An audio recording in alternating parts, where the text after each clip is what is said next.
Wibu and penonton, kembali lagi di podcast eksklusif Jurnalistik Semanja. And today, I'm Narin Aidulsna as presenter, and next to me is I'm Alanisana Swayeza as a second presenter.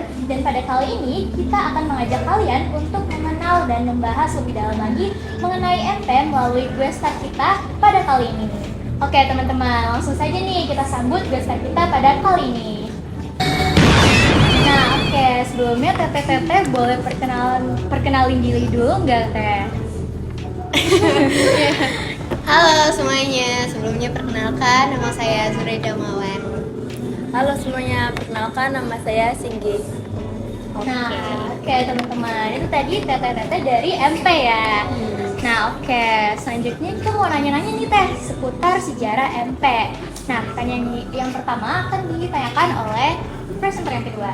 Nah, ini di sini aku mau nanya nih ya, teteh-teteh cantik dari MP. Nah, Merpati Putih kan salah satu eskul bela diri di Semanja ya. Bisa kali Kak spill gitu ataupun ceritain gitu tentang apa sih Merpati Putih itu? Merpati Putih itu salah satu perguruan pencak silat. Nah, Merpati Putih itu diajarin di lingkungan kerajaan Mataram biasanya tuh.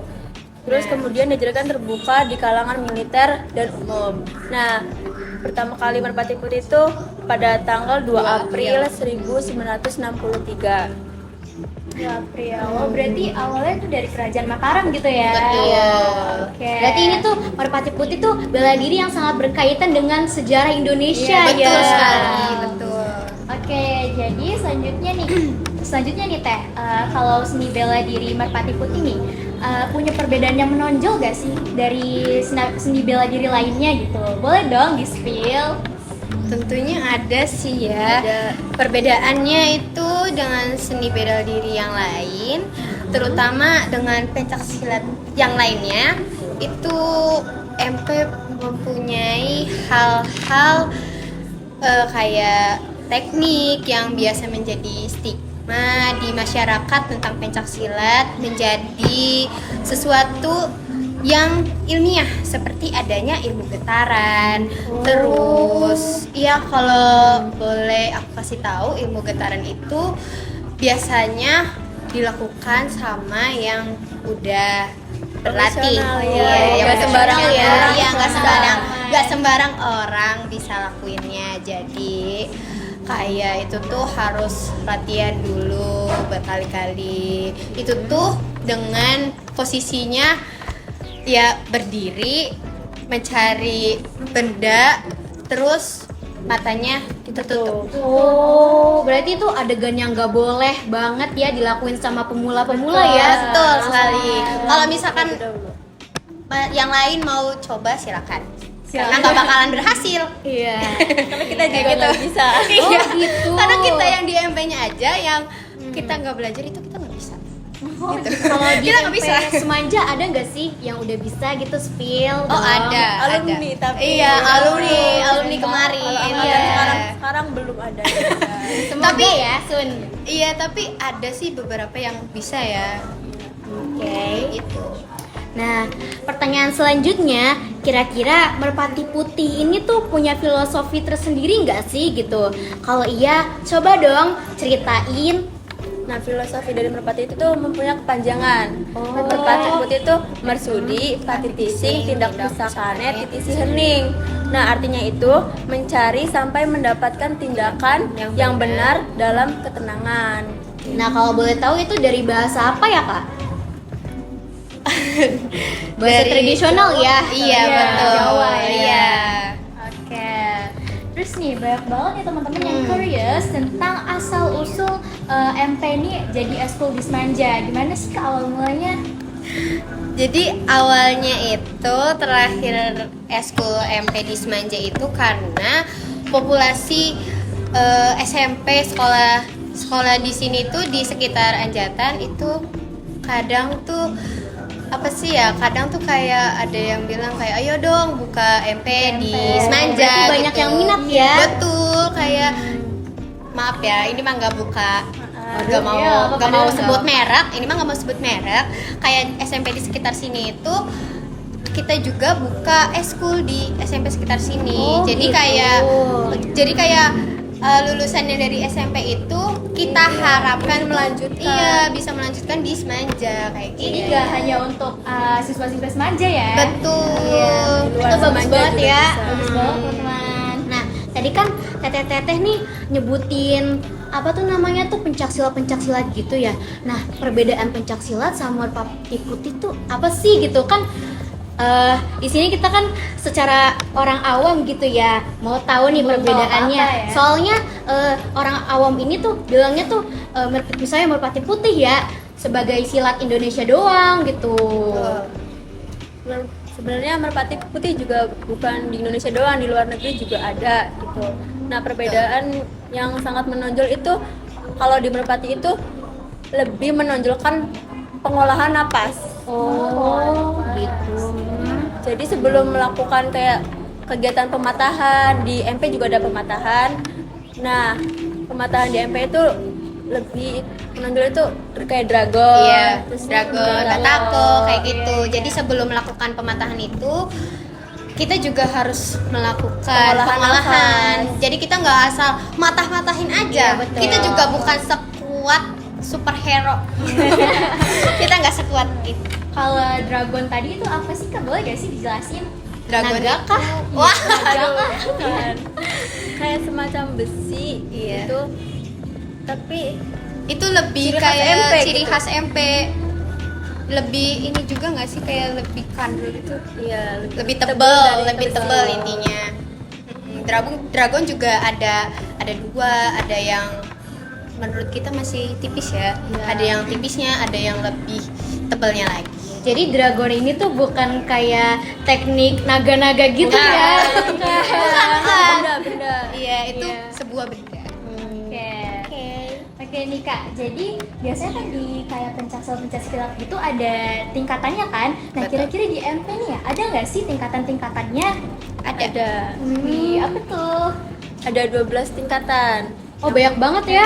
Betul. Iya, Ada dasar betul. 1, dasar 2, dua, balik balik 1, balik 2, kombinasi 1, kombinasi 2, khusus 1, khusus 2, khusus 3, inti segaran, segaran, inti inti 1 satu. sama inti 2. Berarti yang paling tinggi tuh yang mana? Inti Yang 2. inti dua. Oh, kalau boleh tahu kakak-kakak sendiri udah di tingkatan mana Kita nih? masih Masih balik balik satu. Kebetulan kita masih balik satu. Nah, itu jadi tuh tingkatan-tingkatan tuh dilihat dari sabuk. Betul. Oh gitu, berarti kayak aja sama kayak taekwondo ya, karate gitu. Betul banget. Nih, ini kan tadi kan udah dipaparin gitu ya seputar sejarah MP-nya. Nah, kita lanjut ke seputar tekniknya nih ya. Nah, ini aku mau nyampein salah satu pertanyaan nih. Merpati Putih selain mengajari murid-muridnya mengenai aspek-aspek spiritual, tentunya mengajari teknik seni bela diri. Kira-kira teknik apa saja yang ada di ekstrakurikuler ini? Seperti kayak sama ya, kayak pencaksilat pada umumnya. Tapi di MP itu ada yang namanya gerak dasar MP. Terus kayak pengolahan nafas itu penting banget, itu utama di MP itu pengolahan nafas. Kalau teknik itu sama kayak pencaksilat pada umumnya. Nah tadi kan saya kan nyebutin aspek spiritual ya. Nah berarti di dalam MP ini ada filosofi tentang spiritual ataupun filosofi khusus ya yang mempengaruhi cara pandang kakak terhadap kehidupan gitu. Gak ada sih ya. Jadi di sini apa namanya, spiritual tuh termasuknya tuh aspek kayak gimana ya kak? Kita mah nggak ada ya. Iya. Kita murni. Kita murni ya. Jadi nggak ada hantu-hantuan ya? Nggak Betul. ada.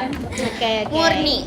Oke kak, tadi salah satu tekniknya apa, boleh disebutin lagi? Gerak dasar. Gerak dasar. Dasar. Oke. Kira-kira di teknik gerak dasar ini ada nggak sih manfaatnya gitu, baik dalam seni bela diri maupun kehidupan sehari-hari kakak gitu? Ada pastinya kayak buat bertanding Iya. gitu. Gerak dasar tuh kayak pukulan, tendangan kayak gitu. Nah boleh nih kak di spill gimana sih tadi tuh Pukulan-pukulannya gitu, pukulannya dipraktekin gitu. Jadi Iya. pukulan di Merpati Putih itu ada 2, yaitu ada pukulan datar dan pukulan silang. Kayak gitu. Bedanya apa Oke. sih itu? Pukulan datar itu mengarah ke depan, condong ke depan. Betul. Kalau silang itu menyilang. Menyilang. Kayak gini ya berarti. Oke. Nah, pertanyaan selanjutnya nih, tentunya di setiap seni bela diri nih mengajarkan kontrol emosi dalam situasi konflik dan pertarungan nih.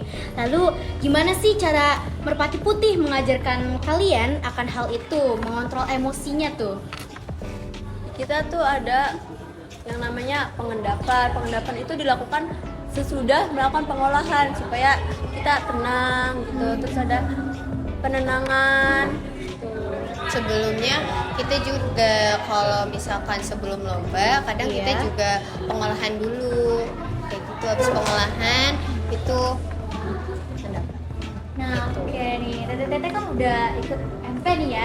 Kira-kira ada nggak sih di mana kalian tuh ngerasa kalau misalnya pengalaman ini berguna banget di kehidupan nyata kalian gitu kan? Misalnya ada nih di mana posisi kalian tuh nemuin kejadian apa gitu, terus kalian ngegunain teknik-teknik di MP Iya. itu gitu. Kira-kira ada nggak sih? Sejauh ini sih belum ya. Iya. Kayak belum berantem di dunia nyata. ya kita nggak salah gunakan eskul Merpati Putih kok. Ya siapa tahu gitu ketemu maling kan? Wah, Ya, betul. Nanti langsung Kayaknya ini, bisa gitu. sih, kayaknya Oke, bisa.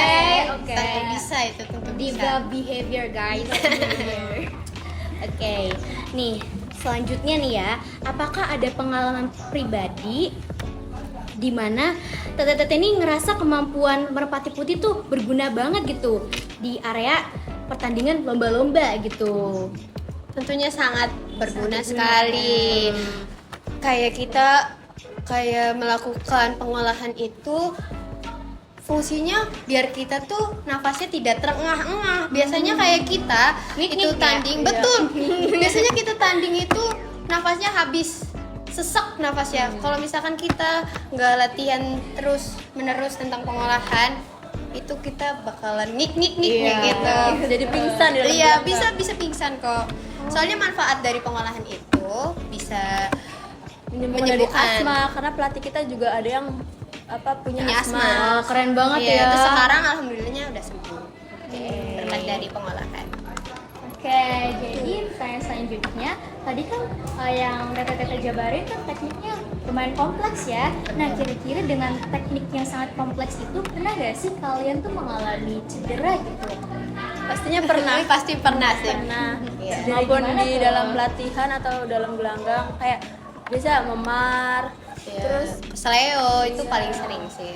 Kalau misalnya kan katanya sering cedera nih, sering cederanya tuh di bagian mana sih spotnya gitu? Kaki. Iya, pasti kaki. Kaki, tulang Pasti kering. kaki, iya. Itu sering banget kena. Oke, nah Kebetulan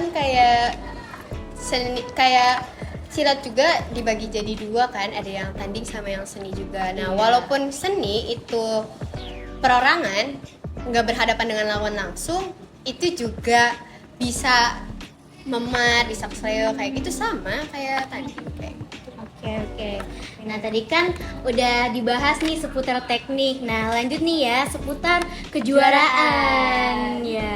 Nah, ini ya dimulai dari pertanyaan pertama. Setelah kakak sadar kalau teknik-teknik ini itu sulit, pernah nggak sih kak kepikiran buat berhenti dari Merpati Putih? Tentu pernah ngerasa kayak mau berhenti Dalam ngerasa keadaan menyerah. cedera gitu kayak ini mah udah sakit gitu, Iya. udah mau berhenti gitu. Tapi kita Mikir dulu lagi. juga proses kan nggak semuanya manis ya, pasti ada pahitnya. Jadi kita terusin aja. Oke, selanjutnya nih. Sebelumnya ada nggak sih apa yang membuat kakak tertarik buat join ke Merpati Putih? Ada alasan tertentu gitu kan? Misalnya ada gebetan kah? Iya, Atau betul. apa gitu di Merpati Putih? Atau ada bestie? Iya, ada bestie. Sesuai pengalaman aku aja ya, sebelumnya aku itu di SMP udah pernah ikut pencak silat juga, cuman itu bukan Merpati Putih. Apa tuh? Pokoknya ada lah gitu. Nah, aku tuh pas masuk Semanja itu kayak tertarik. Pas sebelumnya juga aku tuh udah punya planning kayak aku kayaknya pas SMA ini harus ngelanjutin bakat aku gitu. Nah, aku ngeliat kayak di sosmed, kayak di Instagramnya atau di Facebooknya Merpati Putih itu, mereka itu kayak selalu memposting kayak kejuaraan kayak gitu tuh. Merpati Putih tuh sering banget ikut kejuaraan. Kayak aku juga direkomendasi sama salah satu guru di Semanja, kayak kalau misalkan kamu mau ngelanjutin prestasi kamu, mau ngelanjutin bakat kamu di bidang silat, ya ke MP aja kayak gitu. Berarti dari postingan-postingan yang MP sampaikan gitu atau posting gitu, itu tuh memotivasi teteh-teteh ya. Betul banget. Dan juga memang udah passion ya dari SMP gitu. Iya. Nah, pertanyaan selanjutnya nih ya, dengan effort latihan yang sebesar itu tentunya membuahkan hasil nih ya. Sebelumnya, apakah kakak sudah pernah mengikuti kompetisi atau kejuaraan dalam bidang merpati putih? Baru kemarin. Minggu kemarin. Oh, gitu.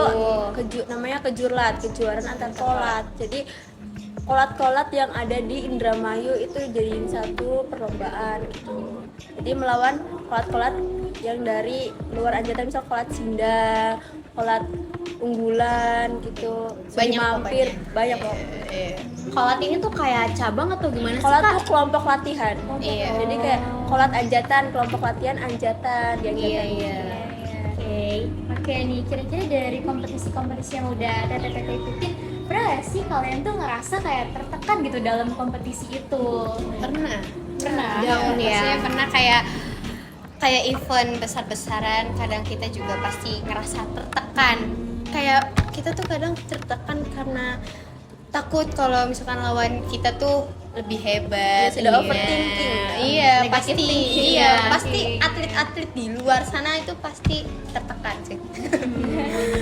Dan tentunya kita harus bisa ya kak. Betul. kayak melawan- Jangan pesimis. Iya, jangan pesimis Harus dulu. optimis. Jangan pesimis, harus optimis. Oke, bagus tuh guys. Nah, sebelumnya nih kakak-kakak kan udah mention ya cara MP mengontrol emosi saat pertandingan dengan tetap tenang dan fokus ya. Namun di luar area pertandingan, nah kali ini teknik-teknik untuk mengontrol emosi teteh-teteh saat di dalam pertandingan sendiri bagaimana sih kak? Gitu. Kita harus pinter-pinter mengatur napas ya, kayak Oh, iya. di sela-sela pertandingan kita harus melakukan namanya kembangan, kayak mengatur napasnya, kayak mundur dulu buat ngatur napas gitu, biar kalau kita lagi capek nggak langsung ditendang lawan, Iya. takutnya mental. Ya karena napas kita udah habis. Oke, jadi kalian nih tadi kan udah jabarin ya kalau kemarin tuh baru aja menangin kompetisi ya. Betul. Nah, kira-kira dari karena kakak sebagai siswa yang berprestasi ya di ekstrakurikuler Amin. ini, kira-kira apa sih pencapaian yang paling kakak banggain gitu, dan gimana sih prosesnya gitu untuk menempuh hal tersebut? Kau dulu. Kalau aku ya di kejuaraan kemarin itu alhamdulillah bisa menjadi pesilat terbaik. Itu tantangan yang besar, apalagi impian yang selama ini gitu. Itu latihan tiap hari, tiap malam, bahkan cedera tetap latihan karena emang impiannya ingin jadi pesilat terbaik. Keren banget ya. Ya kalau dari aku pencapaian terbesar aku tuh kejuaraan daerah tahun 2023. Waktu aku kelas 11 itu tuh emang latihannya mati-matian banget. Mati-matian banget sampai darah penghabisan. Aku juga itu lomba itu sebenarnya lomba berjenjang ya. Lomba berjenjang untuk pertama kalinya di SMA gitu. Itu tuh sebenarnya aku tuh baru masuk Merpati Putih gitu. Ikut event juga yang umum itu baru satu kali. Nah kedua kalinya itu pas ke Jurda. Nah kalau dari aku sendiri, kayak aku tuh pas waktu itu tahun 2023 yang benar-benar sangat membanggakan itu event ke Jurda, kejuaraan daerah. Nah itu tuh emang kayak kata orang-orang juga emang susah, gak semua orang juga bisa. Iya, itu tuh juga kayak harus melewati beberapa seleksi, proses, iya, harus seleksi dulu se Indramayu tentunya. Nah, aku salah satu orang yang dipilih satu. Wih, keren banget ya. Berarti ini tuh pengalaman paling unexpected banget ya buat kakak. Betul banget. Kayak aku merasa bangga sih bisa mewakili sih, dari bangga. Indramayu. Betul. Bisa membawa nama MP. Betul, bisa membawa MP Semanjang ke Bandung. Keren banget teman-teman. Oke nih, selanjutnya nih kak, dari sekian banyaknya prestasi yang udah kalian raih gitu, kira-kira ada nggak sih sosok yang menginspirasi kalian gitu untuk lebih berkembang lagi gitu? Kayak misalnya, biasanya kan ada nih ya orang yang punya sosok yang memotivasi gitu. Nah kira-kira kalian juga punya nggak sih? Ada sih, kalau aku Masih masih ada. pasti pelatih aku sendiri ya. Aku Kalau juga kakak sendiri gimana? Aku juga Oh, sama. sama. Termotivasi spill dari nih. pelatih. Spill dong pelatihnya. Jadi sebenarnya kita tuh pelatihnya beda. Oh Iya. Iya, Nah, karena aku tanding, aku dia seni. Beda. Kalau aku sebelum nama nih. Boleh. Boleh. Namanya dia pelatih Semanjang juga, sekarang gantiin Pak Apip, namanya Mbak Abel. Oke. Nah pertanyaan selanjutnya nih, gimana sih pandangan teteh-teteh mengenai MP gitu, perkembangan seni bela diri di kalangan generasi muda saat ini? Apakah menurut teteh-teteh ini generasi muda ataupun Gen Z nih bakal tertarik gak sih sama MP gitu? Tentunya kayaknya bikin sekarang itu kayak lebih meningkat aja nggak sih ya kan? Yang Mengisi sekarang ini. waktu luang juga sih, bermanfaat biar Iya, jadi daripada kalian semua, apalagi cowok-cowok yang kerjaannya itu cuma nongkrong terus jadi gangster di malam Waduh. hari. Karena Udah ada sekarang lagi manfaatnya ya. sekarang lagi marak-maraknya nih ya, gangster di mana-mana. Jadi daripada kegiatan kalian itu gak berguna, mending kalian ikut Join eskul kita MP, aja. guys. Betul. Kalau kalian berantem di silat tuh dapat prestasi. Iya. Iya betul Dapat banget itu. Daripada reward. berantem gak jelas di jalan. Betul. Ada Yang ada manfaatnya. ditangkap polisi ya. Apalagi sampai dibaca. Apresiasi gitu. Betul banget. Oke nih, selanjutnya apa pesan teteh-teteh untuk teman-teman yang mungkin ingin mencoba merpati putih gitu? Cara bikin mereka mau gitu, mau join tuh gimana sih? Pasti kalau dengar pencak silat tuh pasti pada takut ya. Iya, biasanya pada takut, takut. takut berantem apa. Iya. Padahal di silat tuh juga bisa membangun saya diri, kekuatan gitu. Bukan cuman berantem aja di pencak silat itu. Ya emang sih terkenalnya emang berantem, cuman dari manfaat berantem itu kita bisa menjaga diri. Nah, dan gak boleh disalahgunakan juga ya. Betul banget. Nih pertanyaan terakhir nih ya. Kan nickname ataupun panggilan hits buat PSHT kan apa tuh namanya? Sherlock Takparani. Iya betul. Kalau nickname-nya MP gitu kayak gimana sih? Di MP Nickname itu kita itu Betako. Betako. Apa tuh? Itu bela diri tangan kosong. Keren. Nah teman-teman, karena kita udah mengenal tentang teteh-teteh gelis ini dan kita juga udah mengetahui lebih lanjut tentang MP, dan karena waktunya sudah mulai sore, jadi kayaknya kita cukupkan deh ngobrolnya sampai sini. Iya. Dan juga kita sangat berterima kasih ya buat teteh-teteh gelis ini karena udah meluangkan waktunya dan juga udah menutup curiosity kita ya tentang MP gitu. Sama-sama. Oke teman-teman, jadi terima kasih ya udah stay tune terus untuk nonton podcast kita dari awal sampai akhir. Thank you and